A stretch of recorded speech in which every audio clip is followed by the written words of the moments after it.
সবজি খেতে খেতে বোর হয়ে যাচ্ছেন, তাহলে কয়েক পিস চিকেন দিয়ে স্যুপ বানিয়ে ফেলুন। এটা খেতেও সুস্বাদু এবং পুষ্টিকর। তাহলে চলুন বানিয়ে নেওয়া যাক। তার জন্য আমি নিয়েছি গাজর, বিনস, বাঁধাকপি, পেঁপে, মটরশুঁটি আর নিয়েছি চিকেন। এবার কড়াইতে প্রথমে আমি দিয়ে দেবো সামান্য ঘি। এবার দিয়ে দেবো কটা গোলমরিচ। এবার চিকেনটা অল্প ভেজে নেব।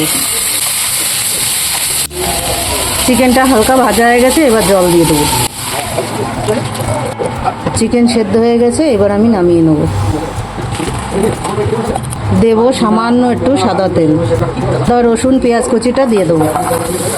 অল্প করে ফ্রাই করে নেব। এবার কাটা সবজিগুলো সব দিয়ে দেবো।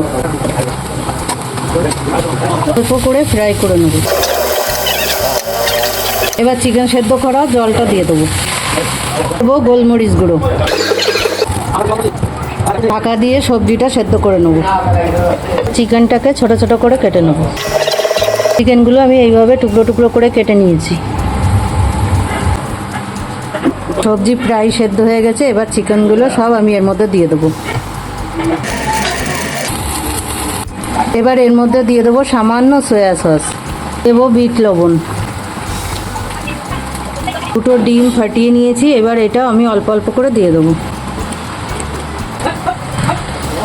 এবার ওপর থেকে আমি কর্নফ্লাওয়ারগুলো দিয়ে দেবো।